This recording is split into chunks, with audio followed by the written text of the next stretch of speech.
The Justice Department released nearly 30,000 more pages of documents related to the late convicted sex offender Jeffrey Epstein, including many that reference President Donald Trump. September 3rd, 1996.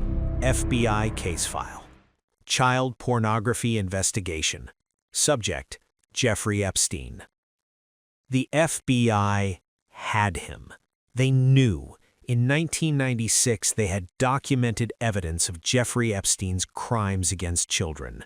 A victim walked into their office, filed a formal complaint, gave them names, gave them details, gave them everything they needed to stop him. And they did nothing. For 9 more years, the abuse continued. Dozens, possibly hundreds of girls were trafficked, exploited, destroyed. Girls who could have been saved if the FBI had done their job. This isn't speculation. This isn't a conspiracy theory. This is what the government just confirmed in the newly released Epstein Files. Preserving the innocence of children is one of the most important responsibilities we carry as adults. Purposely failing children in any way is not an option. The document exists. It's stamped, dated, filed. And they buried it for almost 30 years. The question isn't just what happened to Jeffrey Epstein. The question is, who protected him and why?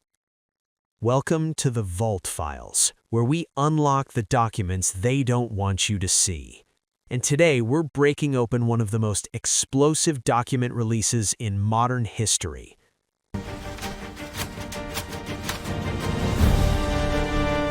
In December 2025, after an act of Congress literally forced their hand, the Department of Justice finally started releasing the Epstein Files.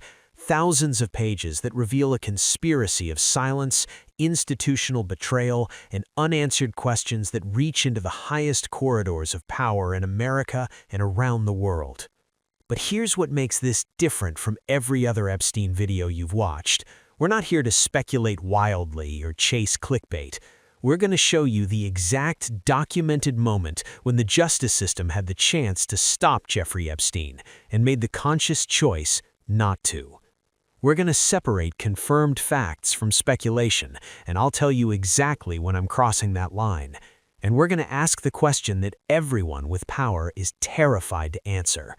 Who was being protected, and what are they still hiding? Before we dive in, fair warning, this episode discusses sexual abuse and exploitation of minors.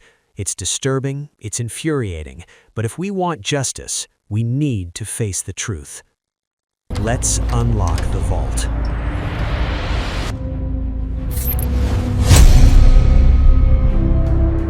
Part 1.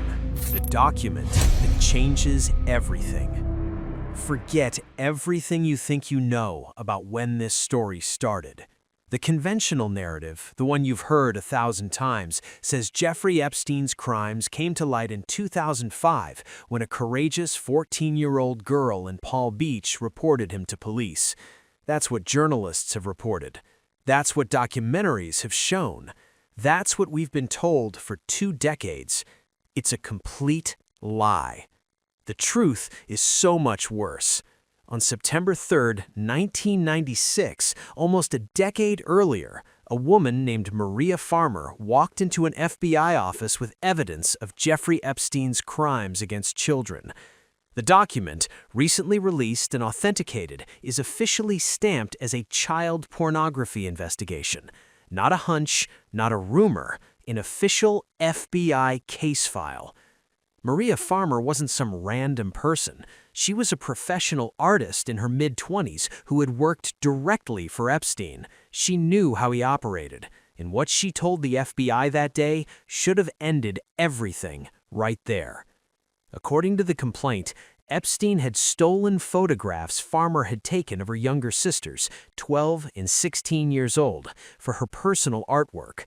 The FBI document states Epstein stole the photos and negatives and was believed to be selling them to buyers. Think about that. A grown man stealing images of young girls to sell to other predators. But the horror doesn't stop there. Farmer reported that Epstein had directly asked her to take pictures of young girls at swimming pools. She told federal agents that Epstein threatened to burn her house down if she ever told anyone what she knew. So what did they do with this information, with this evidence, with this chance to stop him? Absolutely nothing. For decades, Maria Farmer told anyone who would listen that she had reported Epstein to the FBI in 1996. Journalists doubted her. Investigators questioned her timeline. Even when the Justice Department conducted an internal investigation in 2020 into their catastrophic mishandling of the Epstein case, they somehow conveniently forgot to mention this 1996 complaint existed. It took the forced release of documents in 2025, nearly 30 years later, for this smoking gun to finally see daylight. Now do the math with me. If the FBI had acted on Maria Farmer's complaint in September 1996, Jeffrey Epstein would have been arrested that month. Every single victim who came after that date, and according to federal prosecutors, there were over 250 documented victims, every single one of them would have been spared. They would have grown up without that trauma, without that violation, without their lives being destroyed. But the FBI chose inaction, and the body count kept rising. Annie Farmer, Maria's younger sister, who was also abused by both Epstein and Ghislaine Maxwell, broke down in tears when she finally saw the document on CNN. She said, "Just to see it in writing and to know that they had this document this entire time and how many people were harmed after that date." Brad Edwards, the attorney who has spent years representing over 200 Epstein survivors, was far more direct when the document was released. He said, "Every single person who has known about Maria Farmer's complaint and pretended like it did not exist should be investigated and punished." In May 2025, Maria Farmer filed a federal lawsuit against the United States government for negligence and negligent infliction of emotional distress. Let that sink in. A victim has to sue her own government because they had the evidence to stop her abuser and chose not to. This isn't just a bureaucratic failure we're talking about. This isn't paperwork getting lost in the shuffle. This is institutional complicity at the highest level. And it's just the tip of the iceberg of what these files reveal. Part 2. Who was the monster they protected? So who exactly was Jeffrey Epstein, and how did he operate for nearly 3 decades? The public face. Epstein presented himself as a mysterious Wall Street genius, a billionaire financier who rubbed shoulders with presidents, princes, Nobel Prize winners, and Hollywood royalty. He owned a private island in the Caribbean, a massive mansion in Manhattan, a ranch in New Mexico, and a Palm Beach estate. But here's something strange. Nobody could quite figure out where his money came from. He claimed to only work with billionaire clients, but financial experts who examined his holdings were skeptical he was as wealthy as he claimed. Some investigators have speculated Epstein's wealth came from managing money for a single client, Les Wexner, the Ohio billionaire behind Victoria's Secret. Others have suggested more sinister explanations, that Epstein was running a blackmail operation, collecting compromising information on powerful people. The FBI memo from July 2025 says there's no evidence of blackmail, but many observers find that hard to believe given the nature of his operation. To be clear, that's speculation. What we know for certain is that Epstein's wealth gave him access, and he weaponized that access. The predator system. According to the U.S. Attorney's Office for the Southern District of New York, between 2002 and 2005 alone, Epstein ran a systematic sex trafficking operation. But as the 1996 FBI complaint proves, this timeline is conservative. His method was calculated and horrifying. Target vulnerable girls, often from broken homes or financial hardship, offer them money for massages, use those sessions to groom them and sexually abuse them, then pay victims to recruit their friends, creating a self-perpetuating pyramid scheme of exploitation. Court documents describe an operation across multiple states and countries, involving his properties in New York, Florida, New Mexico, and his private island in the U.S. Virgin Islands. his partner in crime. Ghislaine Maxwell wasn't just Epstein's girlfriend. According to testimony from multiple victims and her 2021 conviction, she was an active participant. She recruited young girls, sometimes from places like schools and shopping malls. She normalized the abuse, sometimes participating in it herself. Maxwell is currently serving 20 years in federal prison. She's only one of 2 people ever convicted in connection with this operation. Think about that. An operation that abused over 250 known victims across decades, involving multiple properties, international travel, and numerous facilitators, and only 2 convictions. The 2008 Sweetheart Deal. Here's where this story gets absolutely enraging. In 2005, Palm Beach police finally opened an investigation. They found overwhelming evidence. Federal prosecutors could have charged Epstein with sex trafficking of minors, crimes carrying decades in prison. Instead, then U.S. Attorney Alex Acosta negotiated what the Miami Herald called the deal of a lifetime. Epstein pled guilty to just 2 state prostitution charges. He served 13 months in a private wing of a county jail, where he was allowed to leave for work release 6 days a week, 12 hours a day. The non-prosecution agreement was kept secret from victims, a violation of the Crime Victims' Rights Act. Why did Acosta give Epstein this deal? Years later, when asked, he reportedly said, "I was told Epstein belonged to intelligence and to leave it alone." Was Epstein connected to intelligence agencies? Some researchers point to his mysterious wealth, his connections to powerful people worldwide, and the unusual protection he received. But we have no confirmed evidence of this. It remains one of the great unanswered questions. Part 3. The files they tried to hide. So how did we finally get these documents? The Transparency Act. In July 2025, Representatives Ro Khanna and Thomas Massie, from opposite sides of the aisle, introduced the Epstein Files Transparency Act. The message was simple: release everything within 30 days. Congress passed it in November. President Trump signed it into law. The deadline was December 19, 2025. The DOJ missed it. When they finally started releasing documents, here's what they admitted. They had over 1 million documents related to Epstein. They released about 3,500. Do that math. They've released roughly 0.35% of what they have. What's actually been released? The December 2025 and February 2025 releases included FBI investigative documents revealing the 1996 complaint, flight logs from Epstein's private jet, the infamous Lolita Express, contact books containing thousands of names, evidence photos from searches of his properties, photographs showing Epstein with various public figures, email correspondence between Epstein, Maxwell, and associates, victim testimonies and depositions, documents about the failed 2008 prosecution. But here's what makes this release suspicious. The redactions are wildly inconsistent. The same name might be visible in one document and blacked out in another. Entire pages are redacted with vague justifications like ongoing investigation or privacy concerns. The names that appear. The files contain hundreds of mentions of powerful people. Let's be precise about what we know. Bill Clinton appears extensively. Flight logs show he flew on Epstein's plane multiple times. Photos show him with Epstein and Maxwell. Johanna Schoberg, an Epstein accuser, testified that Epstein once told her, "Clinton likes them young," referring to girls. However, and this is important, Clinton has not been charged with any crimes related to Epstein.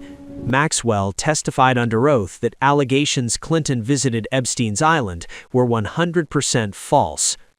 Donald Trump also appears hundreds of times in the files.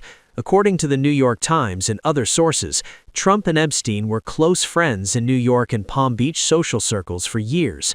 A 2020 email from an assistant U.S. attorney notes Trump flew on Epstein's plane 8 times, with at least 4 flights including Maxwell. The files reference FBI tips submitted before the 2020 election, making various claims about Trump.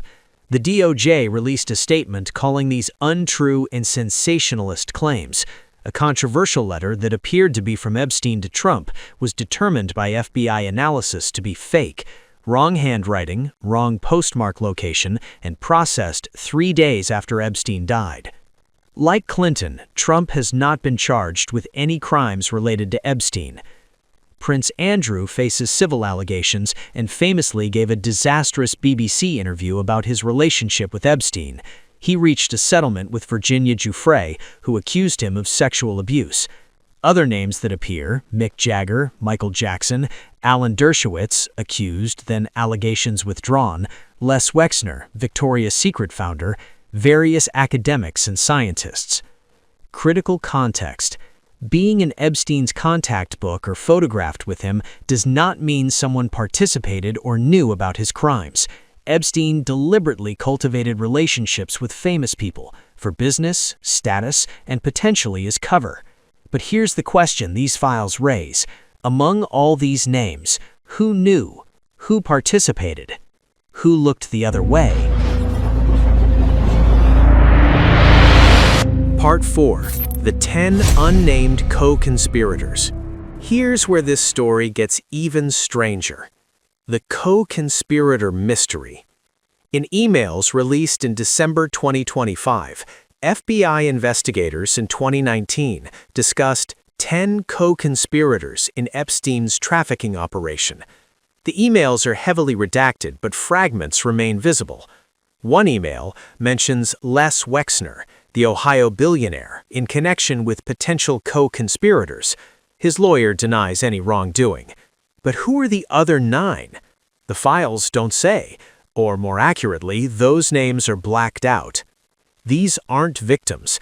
These aren't witnesses. The FBI labeled them as co-conspirators, people who facilitated or participated in Epstein's crimes. To date, only Ghislaine Maxwell has been convicted. Where are the charges for the other 9? The client list controversy. During the 2024 presidential campaign, speculation ran wild about an Epstein client list, a supposed document detailing everyone to whom Epstein trafficked victims. In July 2025, the Justice Department and FBI released a memo stating there is no client list in the Epstein Files and no evidence Epstein was blackmailing people. Why this doesn't add up? Many investigators and observers find this claim difficult to believe. Here's why. Epstein ran a sophisticated international operation for decades. He had pilots, schedulers, assistants, household staff. Flight logs were meticulously kept. Maxwell herself kept detailed schedules. Are we really supposed to believe there are no records of who visited his properties, who was on those flights, who requested massages? There are 3 possibilities. The FBI is telling the truth, and Epstein really kept no such records, unlikely for someone so meticulous. Such records existed, but were destroyed before or after Epstein's death. Or the records exist, but are being withheld for reasons beyond victim protection. To be absolutely clear, this is speculation, but it's speculation based on the odd inconsistency between Epstein's documented operational sophistication and the claimed absence of key records. What we're still waiting for. Remember, over 996,500 documents remain unreleased. The DOJ claims they need time for redactions to protect victims' identities, understandable and necessary, ongoing investigations, but what investigations? Against whom? National security? This is where things get murky. Members of Congress from both parties have called for investigations into the delays. Representative Robert Garcia has demanded a Justice Department Inspector General review. As of this recording, that investigation's status is unclear. Part 5. The Death That Ended the Truth. August 10th, 2019, 6:30 a.m. Metropolitan Correctional Center, New York. Jeffrey Epstein was found dead in his cell. The official story. New York City medical examiner Barbara Sampson ruled Epstein's death a suicide by hanging. In July 2025, the FBI released CCTV footage they claimed supported this conclusion. But here's the problem. Approximately 2 minutes and 53 seconds of the footage were missing.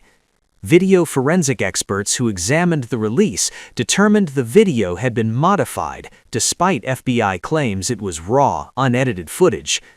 Additional problems with the official story. Epstein had been taken off suicide watch despite a previous suicide attempt just weeks earlier.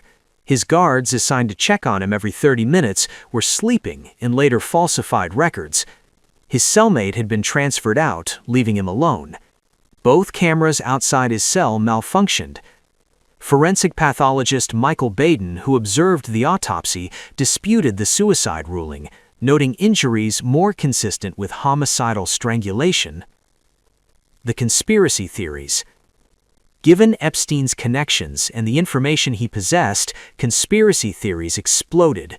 Theory 1. Epstein was murdered to prevent him from testifying. Theory 2. Powerful associates had him killed to protect themselves. Theory 3. Intelligence agencies extracted him and faked his death. Theory 4. He was allowed to kill himself through deliberate negligence. My take. Informed speculation. Here's what I believe based on the evidence. Whether Epstein's death was suicide, murder, or enabled suicide, the circumstances were so riddled with failures that they strain credulity. 1. Camera malfunction? Possible. 2. Suspicious. Add sleeping guards, falsified records, being taken off suicide watch, missing footage, and modified video? At minimum, this represents catastrophic negligence. At worst, it's something much darker. Did powerful people want Epstein silenced? Undoubtedly. He had information that could destroy careers, reputations, and possibly reveal criminal conduct by others. The question isn't whether people wanted him dead.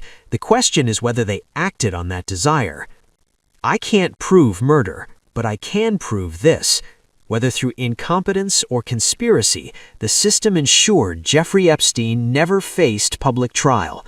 He never named names under oath, he never faced his victims in court. And conveniently, dead men tell no tales.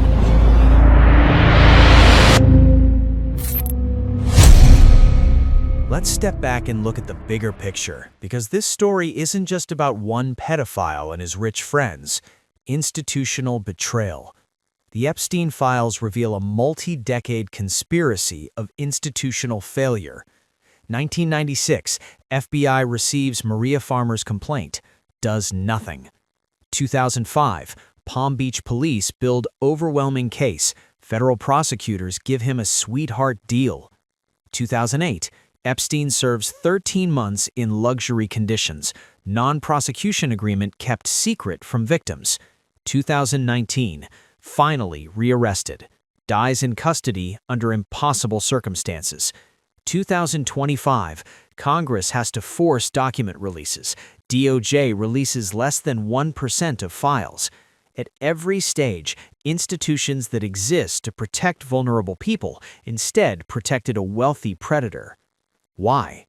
That's the trillion-dollar question. Was it corruption and bribery? Blackmail and compromat? Connections to intelligence agencies? The simple power of wealth and elite connections? All of the above? The files don't definitively answer this, but they prove the protection was real. The victims. While we obsess over famous names, let's refocus on what matters. According to court documents, Epstein abused over 250 underage girls. 250 known victims. How many unknown victims are out there? How many were too ashamed, too afraid, too traumatized to come forward? These weren't prostitutes, as Epstein's 2008 plea deal suggested. These were children. Many were 14, 15, 16 years old. Some were younger, and the system failed every single one of them. The accountability void. To date, 2 convictions: Jeffrey Epstein, nullified by death, and Ghislaine Maxwell, 20 years. The FBI mentioned 10 co-conspirators. Where are those prosecutions? The 1996 complaint was ignored. Who made that decision, and why haven't they faced consequences? The 2008 sweetheart deal violated federal law. Alex Acosta resigned as labor secretary in 2019 but faced no criminal charges. The Metropolitan Correctional Center failures led to Epstein's death. 2 guards were charged with falsifying records, but those charges were later dropped. Nobody has truly been held accountable for enabling 3 decades of systematic child exploitation.